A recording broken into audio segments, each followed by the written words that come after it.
Libreville au cœur des discussions de la crise centrafricaine après l'ouverture hier de la réunion des ministres des Affaires étrangères de l'Afrique centrale, réunion préparatoire pour parler de paix en présence des délégations du pouvoir de Bangui, de l'opposition et de la société civile. Plusieurs chefs d'État africains sont attendus à Libreville avant la fin de cette semaine. Et puis, cérémonie de présentation de vœux au Premier ministre chef du gouvernement ce matin à Libreville. Le gouvernement, la haute administration et les forces de défense et de sécurité ont pris l'engagement de poursuivre l'œuvre accomplie depuis le 16 octobre 2009. Mesdames, Messieurs, bonsoir et merci de choisir Gabon Télévision pour vous informer. Vous êtes naturellement les bienvenus. En ouverture, la situation en République centrafricaine, la communauté économique des États de l'Afrique centrale, l'Union africaine et l'Union européenne à la recherche d'une solution à la crise donc politico-militaire qui secoue la République centrafricaine. C'est ainsi que Libreville s'apprête à accueillir avant la fin de cette semaine les chefs d'État et de gouvernement de la CEEAC pour abréger les souffrances, il faut le dire, du peuple centrafricain. Avant leur arrivée, les ministres des Affaires étrangères de la CEEAC ont évalué hier la situation sécuritaire en RCA et ont élargi ce matin à la Cité de la démocratie leur réunion aux différents protagonistes. Le récit de Célestin Guémaobam, les images d'Amédée Ndungu.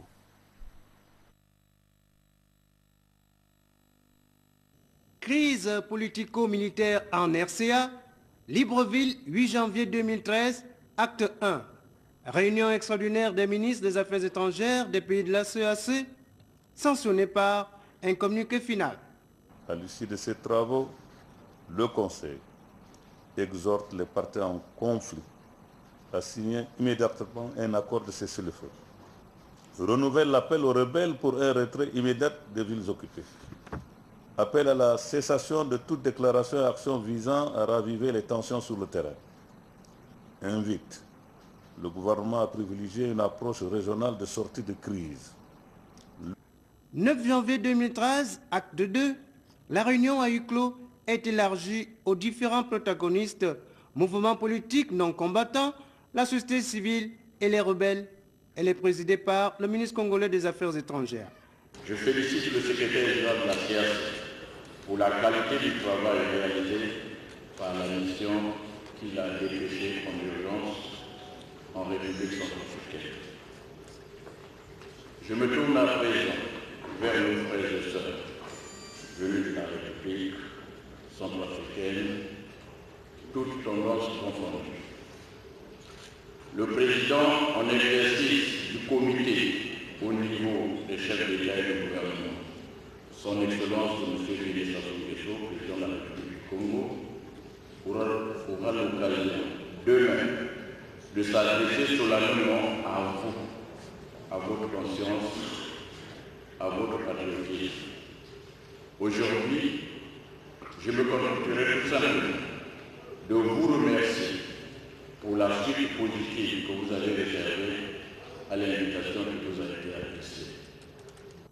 C'est donc une semaine cruciale pour les médiateurs et le destin des Centrafricains et même de la sous-région de l'Afrique centrale.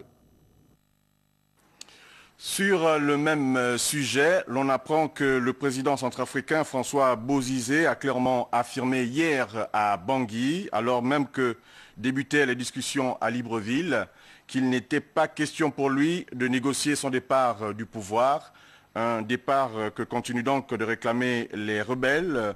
Pour François Bozizé, il s'agit d'une limite à ne pas franchir pendant ces négociations.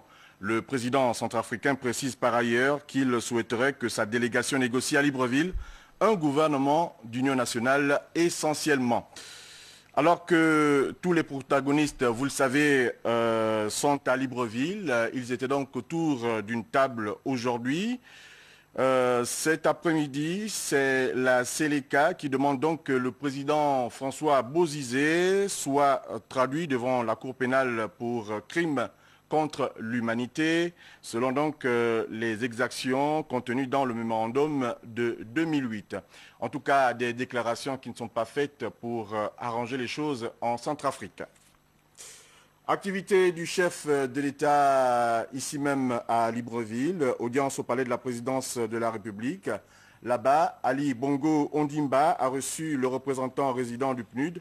Au menu donc de l'entretien, la lutte contre la pauvreté, une préoccupation majeure du gouvernement de mission et de l'émergence. Reportage, Hervé Mangumba, Anissé Zamaboubou. Bienvenue Minko.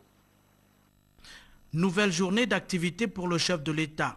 Sur sa table de travail, le dossier de la lutte contre la corruption. Avec le représentant résident du PNUD qu'il reçoit à son cabinet, le fléau focalise l'entretien, particulièrement les stratégies et les moyens de l'éradiquer. On a discuté maintenant la ratification de stratégie de la lutte contre la corruption. Et on a bien discuté qu'est-ce qu'il faut mettre en place pour vraiment une mise en œuvre très très efficace de lutter contre la corruption ici au Gabon, que ça va aider vraiment ou le climat de doing business, comment ça va être un point d'attraction, comment ça va être aussi une stratégie pour vraiment valider l'intégrité de la population ici au Gabon. Pour le représentant résident du PNUD, la corruption est un frein au développement. Et ici vraiment, les ressources qui fuient à cause de la corruption, ça, on peut investir dans le développement du pays. Le programme des Nations Unies pour le développement apporte son appui au Gabon pour la concrétisation de sa politique de croissance et de ses ambitions. Il y a une très grande vision. On a le Gabon émergent. On a aussi la vision du président, du Premier ministre, du gouvernement. Et avec cette vision, on est déjà avancé. Maintenant, il faut vraiment mettre les ressources, il faut développer la capacité pour la mise en œuvre de cette vision. On a aussi discuté la nécessité d'avancer sur la décentralisation financière et économique, et aussi comme la décentralisation du système de santé, pour vraiment avoir un développement très fort et accéléré dans les indicateurs sociaux. Que la population, il voit un développement plus accéléré au niveau social, au niveau économique et au niveau de gouvernance. Créé en 1965, le PNUD a pour mission première de lutter contre la pauvreté. Un challenge, une ambition inscrite en bonne place dans la stratégie d'accroissement chère au président de la République. Pour une gouvernance encore plus forte, une administration publique plus efficace et favorable à l'amélioration du développement humain dans notre pays. Merci à vous. Nous vous en parlions déjà hier au cours de notre principale édition d'information, l'investiture à Accra du nouveau président du Ghana, John Dramani Mahama. C'est Marie-Madeleine Borancho qui a donc représenté le président Ali Bongo Ondimba à cette cérémonie à laquelle prenaient part de nombreux chefs d'État africains. Max Olivier Obam, Marie Tsam Eyogo, compte rendu.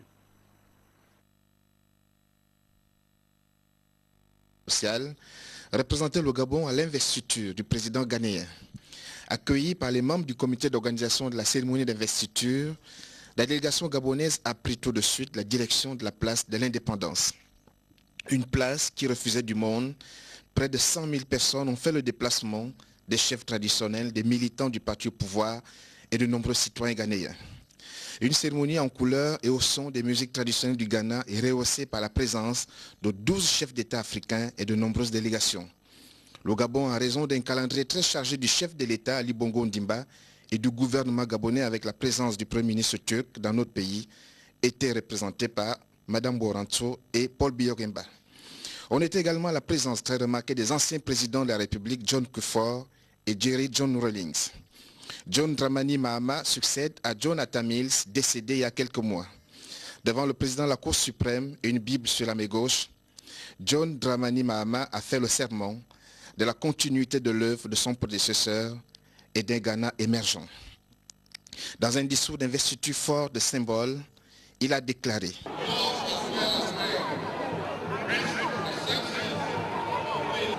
le Ghana est un grand pays qui a marqué l'histoire de l'Afrique et nous sommes les héritiers de cette grande histoire. Il nous incombe d'aller au-devant des rêves des pionniers de ces pays. C'est pourquoi il nous reste encore une immense charge de travail à accomplir. Construire des ponts, des écoles, des hôpitaux, développer notre agriculture afin d'assurer le décollage économique du Ghana. Puis le chef de l'État, fraîchement investi, a reçu les félicitations des chefs d'État et des délégations. Au nom du Gabon, Marie-Madeleine Boran souhaite aller féliciter John Dramani Mahama, une occasion qui lui a permis d'apprécier le rôle de la juridiction constitutionnelle dans la transmission du pouvoir aux élus, en l'occurrence la Cour suprême du Ghana. Après cette cérémonie, le nouveau chef de l'État a retrouvé ses hôtes au Centre international des conférences d'Accra. Un moment unique pour rappeler la coopération si exemplaire que son pays entretient avec l'ensemble des États du continent et du monde avant de les convier au déjeuner offert en leur honneur.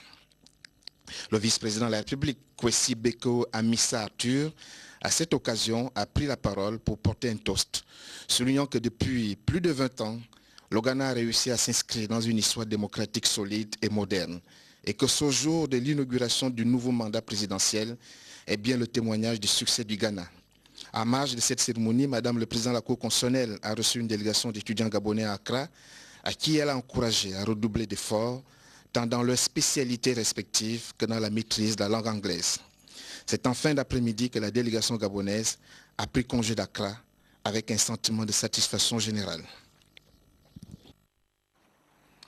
En plus bref, c'est désormais officiel. Hugo Chavez ne prêtera pas serment demain jeudi, comme c'était normalement prévu par la Constitution. Il le fera prochainement devant le tribunal suprême de justice, a annoncé donc ce 8 janvier le président de l'Assemblée nationale. Opéré il y a un mois d'un cancer à Cuba, le président vénézuélien, qui devait inaugurer un 4e mandat, n'est pas en état de se déplacer. L'opposition demande alors la mise en place des procédures liées à la défaillance provisoire du président et elle prend donc l'Organisation des États américains à témoin d'une violation de la Constitution de ce pays. Nous vous le disions, la cérémonie de présentation de vœux au Premier ministre chef du gouvernement a eu lieu ce matin à Libreville.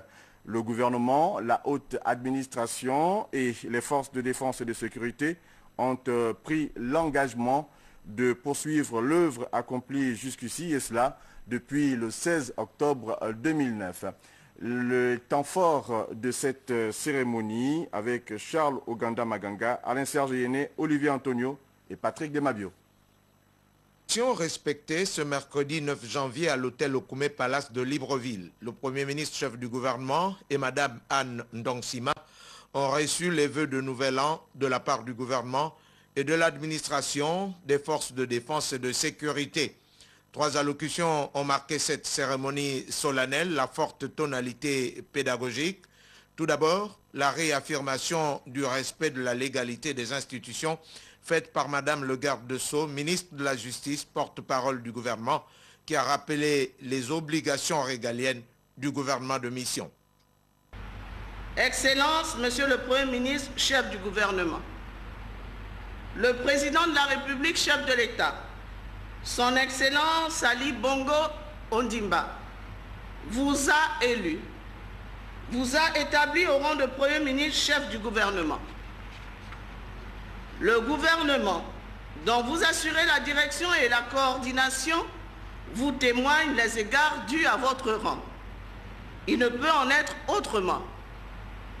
En vous élevant aux hautes et prestigieuses fonctions de Premier ministre, chef du gouvernement, le 27 février 2012, Monsieur le Président de la République, chef de l'État, Son Excellence Ali Bongo Ondimba a jaugé, a mesuré pleinement vos grandes aptitudes, certainement celle de grands technocrates. Vous avez proposé au président de la République, chef de l'État, la composition d'un gouvernement. Ses compatriotes